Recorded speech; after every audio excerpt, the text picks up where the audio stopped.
Hello, today we are going to discuss the most important section of the Limitation Act, Section 5. Limitation act मधला section 5 हा सर्वात महत्वाचा section आहे आणि म्हणून तो आज आपण या व्हिडिओच्या माध्यमातून त्यावर डिस्कस करणार आहोत. तर लिमिटेशन ऍक्टच्या सेक्शन 5 मध्ये म्हटलेलं आहे की extension of prescribe period in certain cases, म्हणजे एखाद्या सर्टन केसेसमध्ये प्रिस्क्राइब पिरियड असते त्याचं एक्सटेन्शन कसं केलं जाते. म्हणजे समजा त्यामध्ये लिहिलं आहे हा सेक्शन 5 हा अपीलसाठी आहे किंवा ऑर एनी ऍप्लिकेशन, हा सूटसाठी नाही आहे. हे एवढं लक्षात ठेवायचं की एखादी अपील दाखल करायची आहे किंवा एखादं ऍप्लिकेशन दाखल करायचं आहे, पण त्या अपीलसाठी समजा 1 महिन्याचा प्रिस्क्राइब पिरियड दिलेला आहे.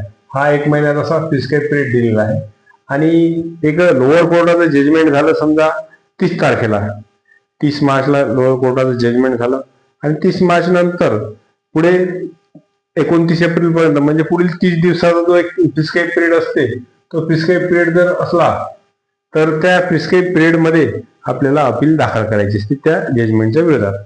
पण तो जर आपण त्या 30 दिवसात म्हणजे तो जो प्रिस्क्राइब पिरियड असते एवढा जो प्रिस्क्राइब पिरियड आहे 1 महिन्याच्या पिरियड मध्ये जर आपण अपील दाखल करू नाही शकलो तर 1 महिन्यानंतरही आपल्याला सेक्शन 5 चा आधार घेऊन अपील दाखल करता येते. त्यासाठी हा सेक्शन महत्वाचा आहे. तर त्या संदर्भात आपण या ठिकाणी जाणून घेऊ. तर त्यानंतरही आपल्याला म्हणजे प्रिस्क्राइब पिरियड इथे संपलेला आहे, पण प्रिस्क्राइब पिरियडच्या नंतर आपल्याला इथं अपील दाखल करायची आहे. म्हणजे 1 महिना संपलेला आहे, 2-3 महिने होऊन गेलेले आहेत किंवा 1 महिना संपलेला आहे, तशा वेळेस या इथं आपल्याला अपील दाखल करायची आहे.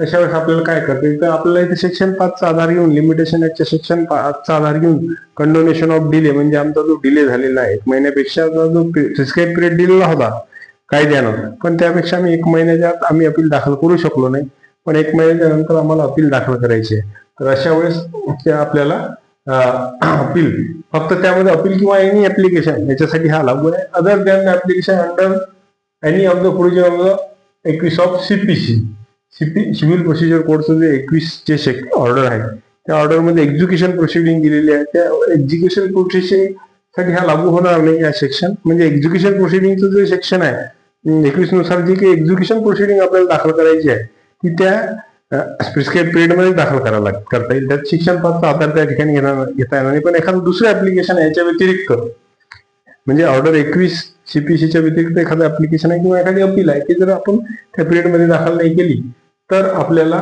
May be admitted after the prescribe period, म्हणजे ते नंतर ऍडमिटेड केलं जाईल आफ्टर द प्रिस्क्राइब पिरियड. पण काय करायला लागेल त्याच्यासाठी आपल्याला सॅटिस्फाय द कोर्ट अपिलंटला म्हणजे अपील करणाऱ्याला कोर्टाला सॅटिस्फाईड करावं लागेल त्यात he had sufficient cost not for preferring the appeal within prescribe period. म्हणजे त्याला दाखवावं लागेल की आम्ही 1 महिन्याच्यात का बरं अपील दाखल करू नाही शकलो, काय एक सफिशियंट असं रिझन द्यावं लागेल. तर समजा तुम्ही जर एखादा अपिलंट हा आजारी असला, लोअर कोर्टाचं जजमेंट झालं आणि अपिलंट हा आजारी पडला आणि आजारी पडल्यामुळे तो कोर्टात जाऊ शकला नाही, कोर्टातून त्या पहिला जो ट्रायल कोर्टाचं जे काही जजमेंट झालेलं त्या जजमेंटच्या कॉप्या प्राप्त करू शकला नाही किंवा वकिलाशी संपर्क करू शकला नाही, त्यामुळे त्या आजारामुळे तो 1-2 महिने त्याचे असेच निघून गेले आणि तो त्या प्रिस्क्राइब पिरियड मध्ये अपील दाखल करू शकला नाही. त्यावेळेस त्याला सफिशियंट कॉज म्हणजे मी आजारी होतो असं त्या ठिकाणी त्याला सांगावं लागेल. आणि त्याला ते सफिशियंट कॉज आणि कोर्टाला जर खरोखर वाटलं की हा याला आजारी असल्यामुळे हा अपील दाखल करू शकला नाही तर त्याची अपील ती त्या ठिकाणी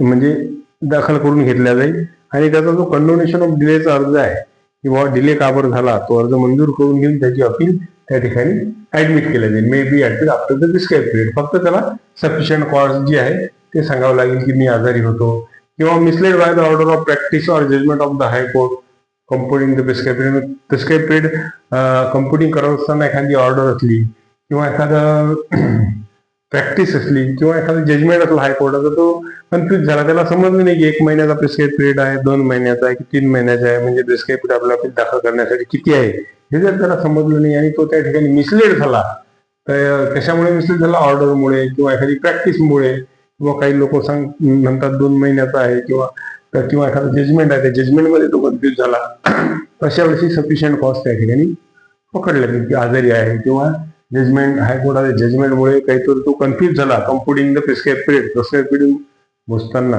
अशा वेळेस त्याला ते सफिशियंट कॉज आहे आणि म्हणून त्याची अपील ही ऍडमिट केल्या जाईल. म्हणजे सेक्शन 5 चा आधार घेऊन जी अपील आपल्याला 1 महिन्याच्या आत दाखल करायची होती, किंवा जो काही एखाद्या वेळेस एखादी अपीलचा पिरियड 3 महिन्याचा असतो, पण आपण त्या ठिकाणी अपील दाखल करू नाही शकलो, तर अशा वेळेस आपल्याला त्या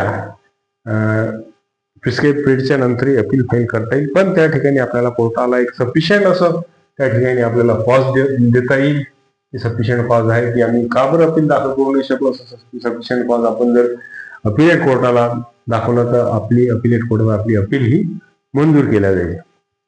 तसंच आणखी एक महत्वाचं सांगायचं म्हणजे जे फॅमिली कोर्टचे जे जजमेंट असतात त्याच्या विरुद्धचा जो अपील पिरियड असते तो एक्सटेंड केला जाणार नाही. सफिशियंट कॉज देऊनही तो फॅमिली कोर्टचे जे काही जजमेंट आहे, फॅमिली मॅटर मधले जे काही जजमेंट आहे त्याचा अपीलचा जो प्रिस्क्राईब पिरियड आहे त्याच्या बाहेर जाऊन अपील दाखल करता येईल. सेक्शन 5चा आधार घेऊन त्या ठिकाणी आपल्याला विदिन म्हणजे बियॉन्ड द प्रिस्क्राईब पिरियड आपल्याला अपील फाईल करता येणार नाही. कारण एकदा जर फॅमिली कोर्टाचं जजमेंट झालं, समजा एखादी डिवोर्सची डिग्री कोर्टानं पास केली आणि ते डिवोर्सची डिग्री पास केल्यानंतर 1 महिन्याचा अपीलचा पिरियड असते, तो अपीलचा पिरियड संपला आणि त्यातली एखादी पार्टी असो, समजा त्या ठिकाणी महिला असो किंवा एखादा पुरुष असो, त्यानं जर त्या ठिकाणी लग्न केलं आणि मग नंतर याची अपील जर काही दिवसांनी फाईल करून घेतली तर आणखी त्याचं जे मॅट्रिमोनियल लाईफ आहे ते पुन्हा अडचणीत येईल, फॅमिली लाईफ अडचणीत येईल. म्हणून फॅमिली कोर्टच्या बाबतीत हा जो सेक्शन 5चा लिमिटेशन ऍक्ट आहे हा लागू होणार नाही. पण इतर ज्या अपील आहे, बाकी ज्या अपील आहेत त्या ट्रायल कोर्टाच्या जजमेंटच्या विरुद्ध आपण अपीलमध्ये जातो, त्या ठिकाणी आपल्याला प्रिस्क्राईब पिरियडच्या बाहेर जाऊन सुद्धा अपील आपल्याला दाखल करता येईल. त्या ठिकाणी आपल्याला पण सफिशियंट कॉज दाखवावा लागेल की आम्ही आजारी होतो, ट्रायल कोर्टाचं जजमेंट झाल्यानंतर आम्ही 1 महिन्याच्या किंवा जो काही प्रिस्क्राईब पिरियड आहे त्या प्रिस्क्राईब पिरियडमध्ये आम्ही अपील दाखल करू नाही शकलो.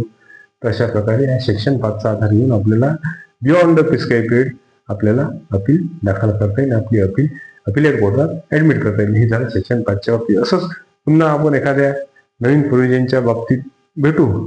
आणि आपण जर माझ्या चॅनलला सबस्क्राईब केलं नसेल तर सबस्क्राईब करा, लाईक करा आणि जास्तीत जास्त शेअर करा. तोपर्यंत गुड डे आणि गुड बाय.